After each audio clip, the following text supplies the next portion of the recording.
abakunzi b'amahoro ni ikiganiro mutegurirwa mukongera mugashikirizwa n'umugambi Christian Initiatives for Peace ugizwe n'amashirahamwe Kristo, Maison Lieu d'Espoir, Ligue pour la lecture de la Bible, Union des groupes bibliques au Burundi, Alarme, Campus pour Christ, Transworld Radio Burundi, Monso pour Christ.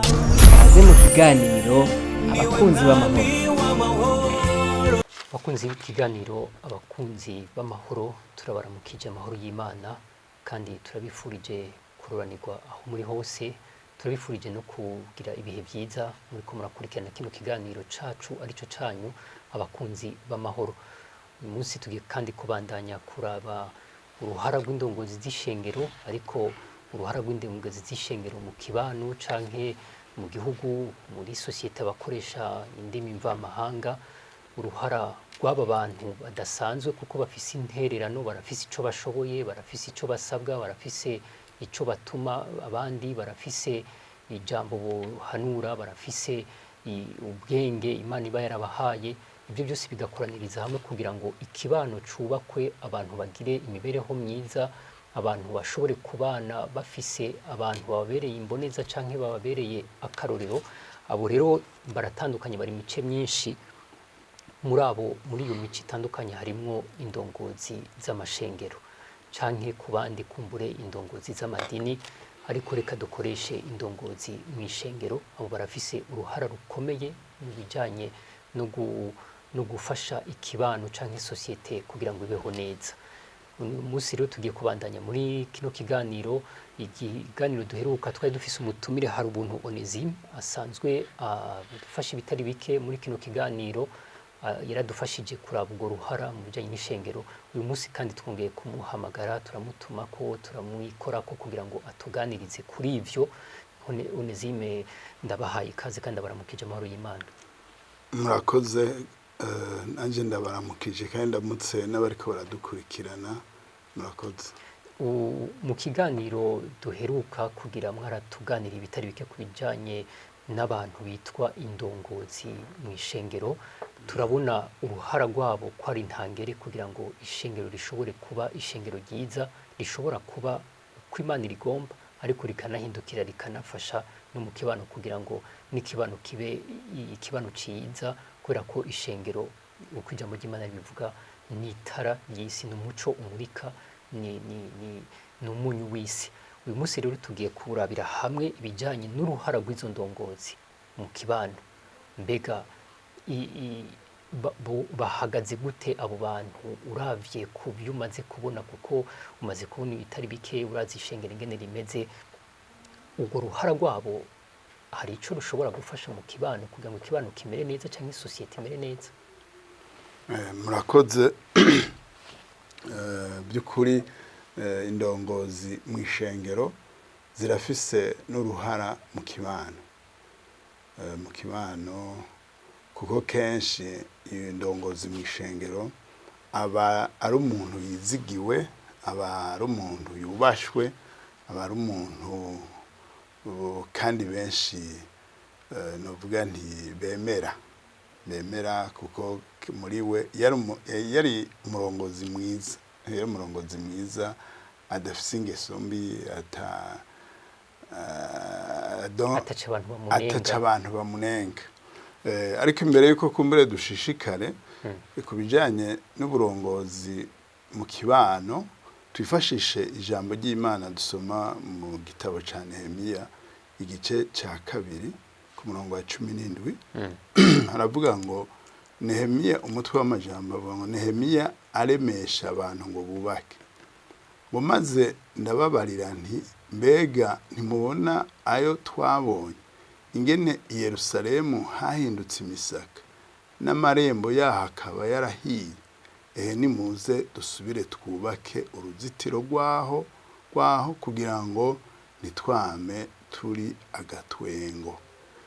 Aha uriko uravuga rero ivy'uburongozi, ntaworeka kuvuga ivya Nehemiya, ingene yabonye ko aho babaye ari misaka, mugabo agacaje imbere. Yari umukozi w'Imana bazi, asanzwe akoreshwa n'Imana, mugabo mu kibano arashobora kuja imbere abandi baba Bisirayeli canke abayuda n'abandi bose babaho hafi. Nehemiya yarasanzwe ari no mu butegetsi, yarakoresheje byose ububasha Imana yamuhaye ko yarasanzwe akora n'ibwami, ariko kandi yari umukozi w'Imana, yari ndongozi novuga mu ishengero rya kiriya gihe. Acaraje imbere rero ababwira ati ngo twubake. Ingene vyagenze udondaguye ukabona ingene uburyo bubasha yari afise byose arabikoresha, kandi arashobora rero gukora ikintu kigaragara mu kibano.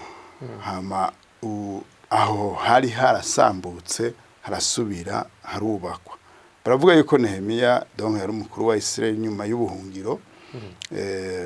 Arerekana rero uburongozi ingene yashoboye kubukoresha n'ubukerebutsi bwiwe. Yarategekanije, aratunganya, aratera intege kandi arakora akoresheje ububasha yahawe ku bantu bari ku hampande ya Yerusalemu. Ibyashikiye rero Nehemiya nivyo duhura no muri iyi minsi yacu. Niho mvuga rero nti yotubera icitegererezo kuko ivyo yashoboye gukora muri ico gihe nuno munsi nkuko muriko muravuga nico n'indongozi zishobora gukora mu kibano, kuko ibyabaye kiriya gihe nuno munsi biraba. Je nama ntangariyeho niko ndasoma ijambo ry'Imana Bibiliya, urabona ibintu byabaye haraheze imyaka myinshi nk'ibihumbi 6, mugabo ugasanga n'ibyo bintu nuno munsi birahari. Nuno munsi birahari. Nubwo ubyaha ubundi niyo yavuze terega ibyaha bakora kera, nuno munsi barabikora. Ubugorotse kandi abantu barondera kera, nuno munsi baraburondera. Nuvuga ngo rero mu kibano ego muno munsi twavuga tuti abantu barabaye benshi, ariko ibyo bakenera biguma ari vya bindi. Rero niko ndavuga nti indongozi irafise uruhara runini.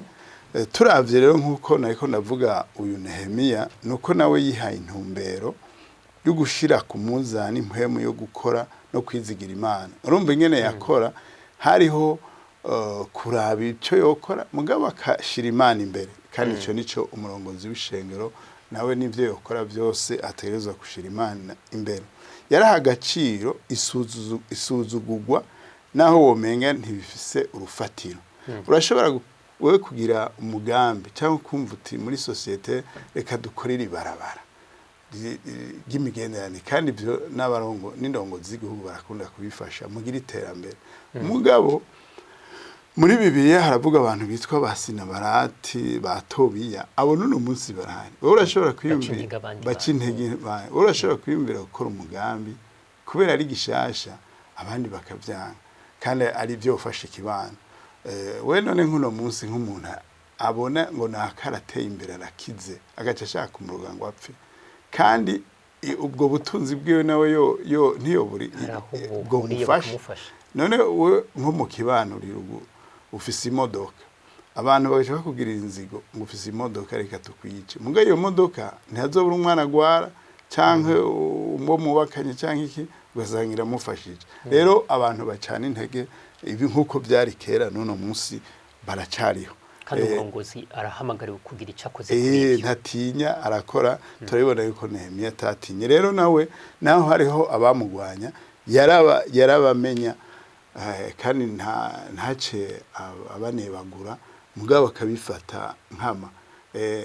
Nariko nsomye ndabona ko baze baramutuma ko mu manama bamwandikira makete, mugabo ko yarazi ko bariko baramusamaza kandi kugira ngo ntabandanye igikorwa ciwe nawe ntiyabihaye agaciro. Yaramenye ataba bariko barashaka sinshike ku ntumbero,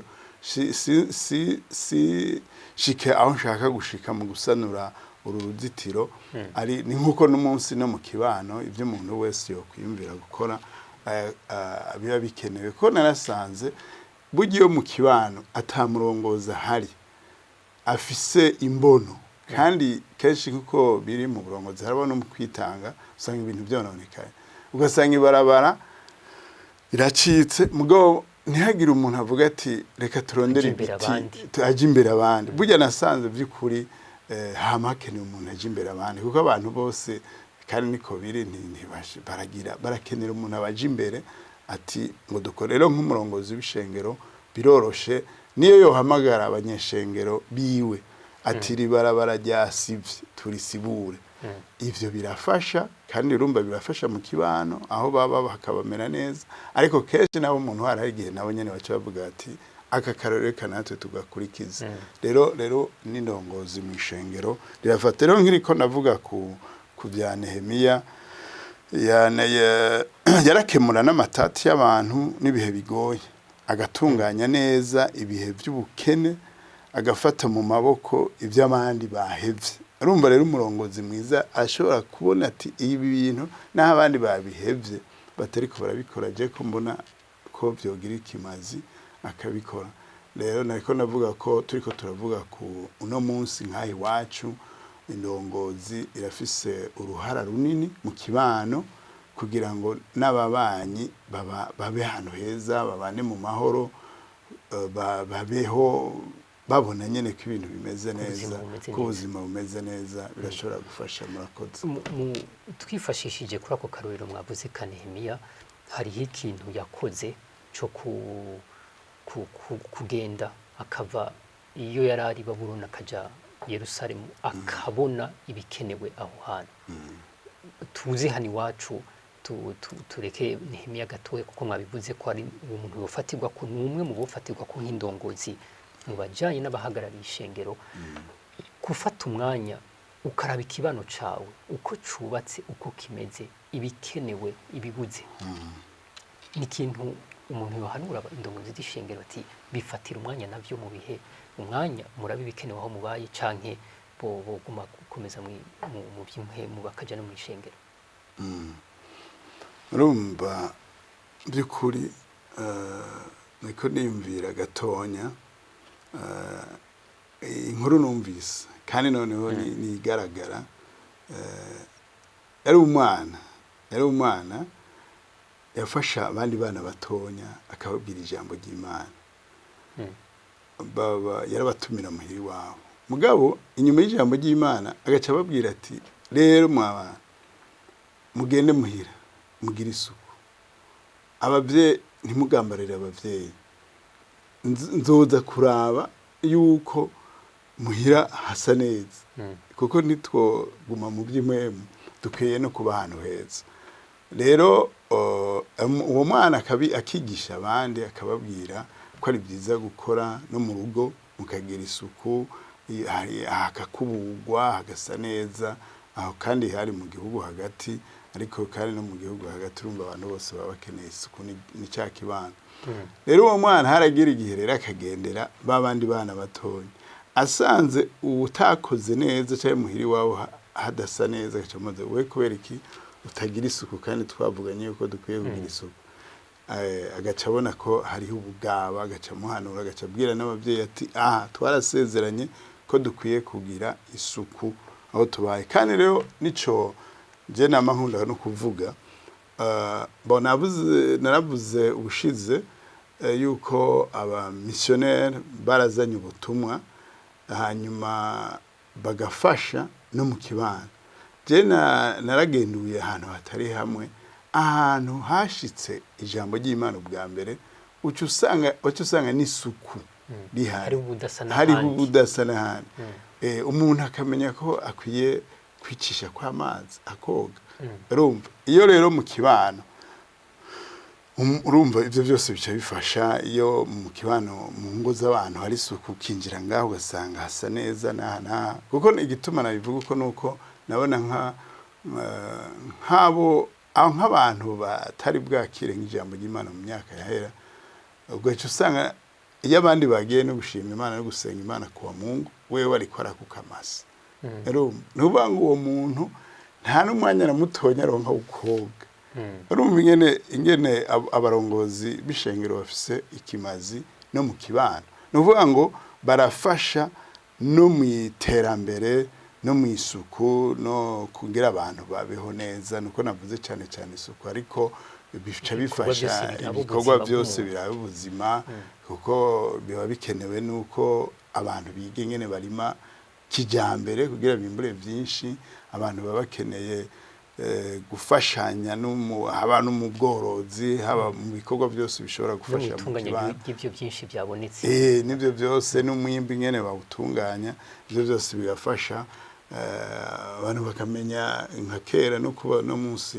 atabiriho akamenya ko yimbuye byinshi abafise ikiha vyimburira nuko gisaba kuba carubatswe fo kumeze ngene cyubaka no munsi nuko kumbure mu ntwaro bariko barafasha kugira ngo abantu bafise umwimbu bagaca babereka mu bigega rusange ariko nk'ivyo no mu myaka yahera abarongozi barashobora kwigisha abantu kuko ibintu byari bikihari bakabigisha n'ingene bashobora kugira ikigega ciwa tiri warashira ari ikigega rusange n'ibigega rusange kera byariho n'ibyo byose birafasha n'ubwo rero yuko indongozi irafise uruhara runini mu kibano kugira abantu babana amahoro nkuko navuze mu bisanzwe ari umurongozi mwiza afise imico myiza ijambo ryiwe rigenda rifise ikimazi ahari hose so kuvuga ngo nuko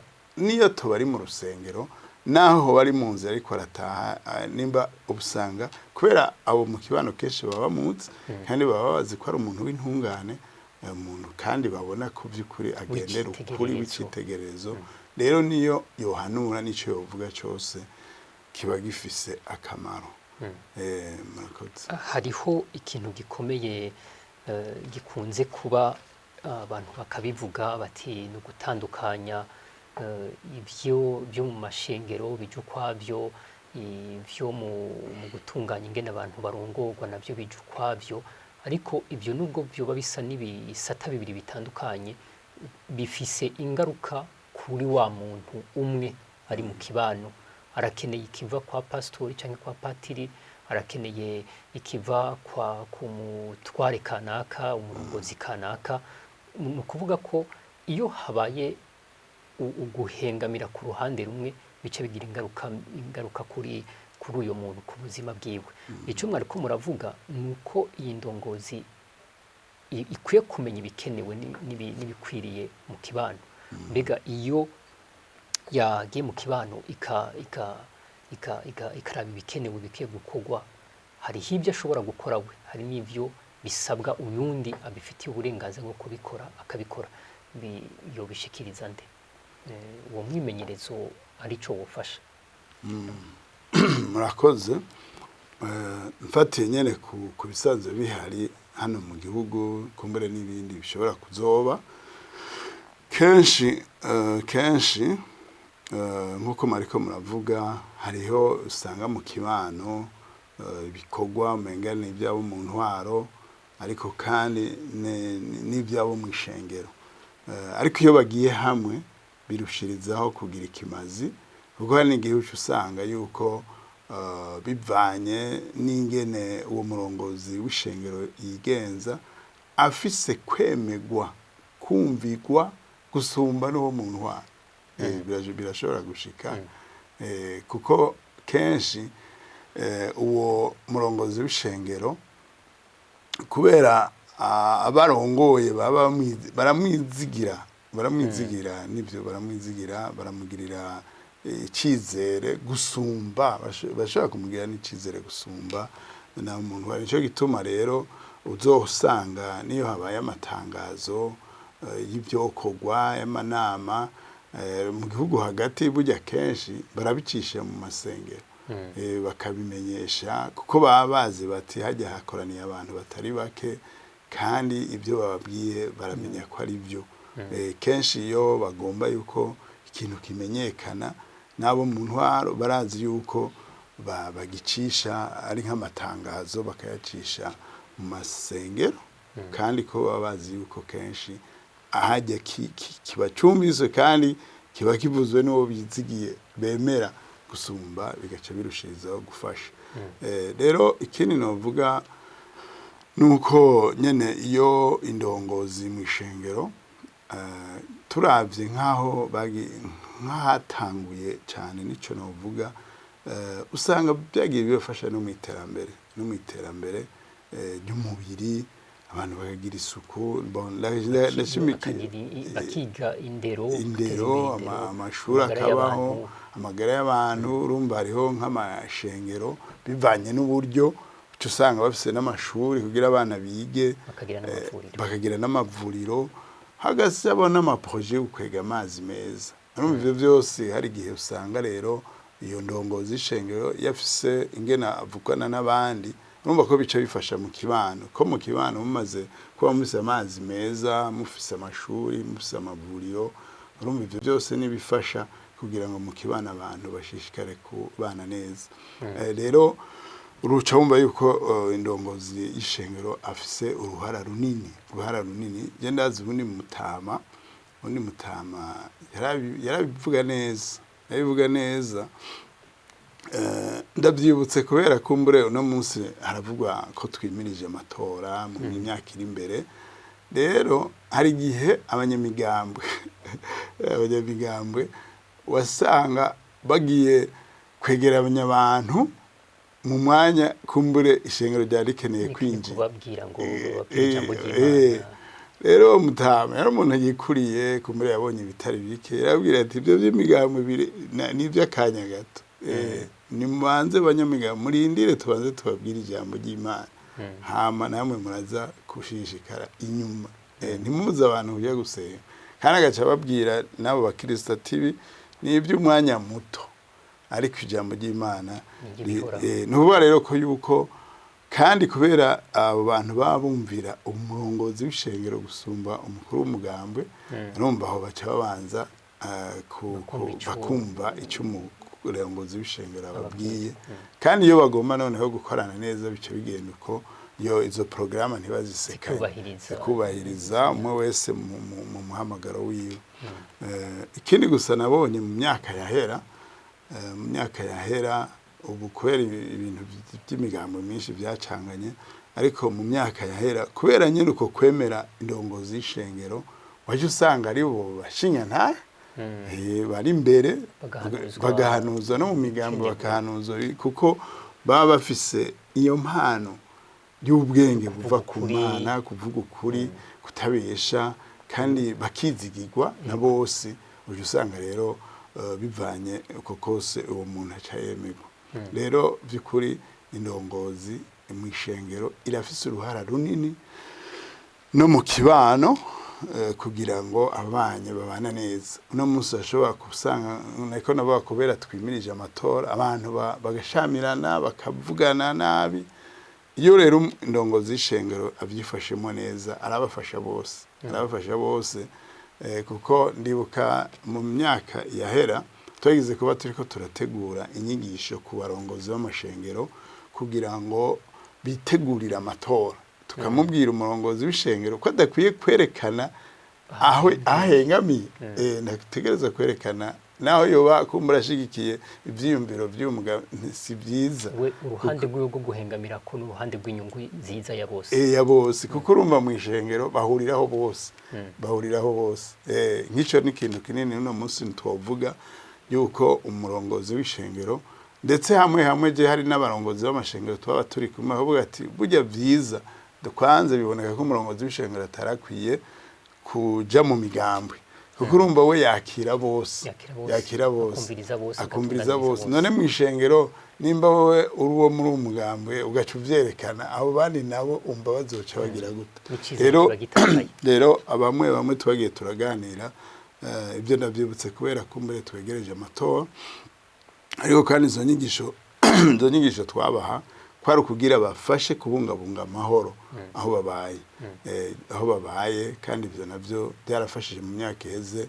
nizera ko n'ubu bizofasha urumva ni cya kibano ko ndibuka ko mu nyuma turiko turaraba ingene byagenze hariho abadushingiye intahe ko basangaho abantu bariko barashwana nabo batarabakirisu canke abo barongoye mu ishengero mugabo ko bariko barapfa ivyiyumviro akabwira ati none mupfa ivyiyumviro ejo ibi ntibuca bihera hanyuma mugaca mushishikara ku bana reka rero mubana amahoro umuntu nimba yemera ivyo vyiyumviro vy'uwundi mu bibe mu mahoro kuko ejo ibi by'amatora birahera ha mu buzima bubandanya ara normal cyangwa bubandanye nyene uko bisanzwe nziza. mu nzira nziza. Muri ico gihe rero nta kamaro yuko abantu ubwo rero ivyo byose ni uruhara rw'umurongozi w'indongozi y'ishengero. Iyo yifashemo neza no mu kibano urumva yuko abantu baca babana amahoro, bigaca bifasha n'igihugu cyose kuba amahoro. Aha rero nico gituma ariko ndibuka yuko by'ukuri indongozi z'ishengero zirafise uruhara runini mu kibano n'ibi bihe nariko ndavuga hageze imbere y'amatora, mu matora n'inyuma y'amatora, hamwe ndetse hari igihe babizigira bakabashiramo mu baharura amajwi kuko baba bazi yuko batabesha. Ariko na cyane nuko bashobora gufasha gutatura abantu bariko baratata bapfa ivyiyumviro, kandi ari ibintu bica bihera, kandi ubuzima nabwo bukwiye kwamaho, kandi abantu nabo bakabana amahoro ibihe byose. Nibyo murakoze. Ni ikiganiro n'abakunzi b'amahoro. Hariho akaruriro mwageze gutanga ka Nehemiya. Nehemiya yakoze ibikomeye mu gihe ciwe, ariko kandi yari afise n'ubwenge ubona yahawe n'Imana, iruhande yuko yari umuntu nyene yahamagawe n'Imana. Hariho ikintu gikomeye yakoze ubona yubakiyeko. Yari afitanye imigenderanire myiza n'Abisirayeli kubera ko yababwiza ukuri, bari bamuzi, akababira icyitegererezo, ariko kandi yari afitanye imigenderanire myiza mu buryo bw'uburongozi bw'abami batwara Abisirayeli. Niyo yatwawe mu kinyago i Babuloni, yagize imigenderanire myiza n'umwami, bituma mu gihe amaze kubona igikwiye gukorwa i Yerusalemu, izo mpande zose ntiyazihishije. Abakuru b'Abisirayeli yeretse igikwiye gukorwa, umwami yaramubwije ukuri ico agomba cyofasha ubwoko bw'Abisirayeli.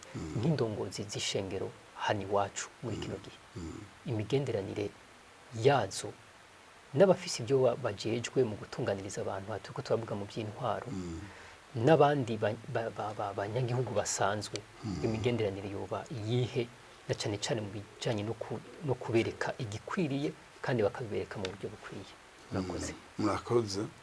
Nk'uko twari dufatiye kuri Nehemiya, Nehemiya ijambo ry'Imana yatubwira ko yarasanzwe akora ibwami, hama ngo ariko arahereza umwami arabona ko Nehemiya ababaye cyane, arabona ko yahindutse, aca aramubaza byagenze gute ko mbona wahindutse kandi utagwaye. Niyo yaca amubwira ikibazo afise, ingorane afise. Hanyuma umwami kandi Imana iramuha ikiganza ciza, umwami arumva ikibazo ciwe kandi aramufasha, niko gutungana. Kandi bice biboneka ko Nehemiya ari wo gufatira kwa karorero ku bijanye no mu kibano. Rero nuno munsi nibaza yuko indongozi hakwiye kuba imigenderanire myiza n'abafise ubundi butegetsi cyangwa ubundi butware, kuko nk'uko twariko turabira kuri Nehemiya, numva yarafise ikiganza ciza haba ku bami no ku banyagihugu canke ku Bisirayeli, ko bakora bahuza bumvikana. Ariko kandi nibaza ikintu cafasha na Nehemiya, yarubaha Imana, yariyizigiye Imana, yari umuntu asenga, niko novuga ko nawe yarubaha Imana igaciza iramufasha kugira ngo ibyo byose imwe n'iyo faveur cyangwa n'ico kiganza ciza, haba ku bakuru cyangwa ku bato, ku bose bakorana. Ariko kandi navuze yuko ntiyaburiya intambamyi, bamwe basani barati na batobiya kugira bamugwanye. Ariko muri byose ico novuga nuko yarafitaniye imigenderanire myiza n'abandi bose, bisabwa cyangwa bivugwa cyangwa bikenewe yuko n'indongozi uno munsi iba ikwiye kugiranira imigenderanire myiza n'abandi bose bakorana, baba mu ntwaro, mu gipolisi, mu gisirikare, cyangwa eka abantu bose, ndetse n'abandi baba basangiye kurongora amashengero naho batoba bahuza bimwe bakabana amahoro, bakaba bemerana. Murakoze. Murakoze cyane. Ni no kuri ico kibazo nyene nimpejeje kubabaza cingene umuntu nk'indongozi y'ishengero akwiye kugiranira imigenderanire myiza n'abafisi ico boshobora guterera kugira ngo igihugu ishengero ribeho uko rikwiriye. None rero tubashimire kuri izi ntererano muri maze iminsi muri ko muratanga muri kuno kiganiro abakunzi b'amahoro, mwaterereye ibitari bike ku myifato canke uruhara rw'indongozi z'ishengero mu kugira ngo ishengero rikomere rubakwe neza, ariko kandi ubu naho mariko muratuganiriza ku bijanye n'uruhara rw'abo bantu mu kugira ngo igihugu canke ikibano bicifate neza, kije mu iterambere, gikora ibikorwa bikwiye guteza imbere ababa muri ico gihugu canke no muri iryo shengero. None tubashimire ko mwagize neza kutwitaba, ariko kandi nkuko mwama mutwitaba tubikoze ko n'ikindi gihe ngira ngo muzosubira kutwitaba. Reka ndabashimire kuba mwantumiye, kandi nshimire n'abariko baraturaba batwumviriza, nshimire n'abariko baradufasha mu buryo bwose. By'ukuri igihe cyose nkibishoboye, igihe cyose muzontumira nzobitaba, kuko Imana dufise kuyikorera mu buryo butandukanye. Murakoze, Imana ibahe umugisha. Murakoze cyane. Umutumire yari Harubuntu Onesime, twe twamuhamagaye kugira ngo asubire atuyagira ibitari bike mu kiganiro abakunzi b'amahoro. Reka tubashimire ko mwafasha akanya ko kudukurikirana muri kino kiganiro, tubifurize kubana n'Imana mu byo murimo kandi bahe umugisha. Murakoze.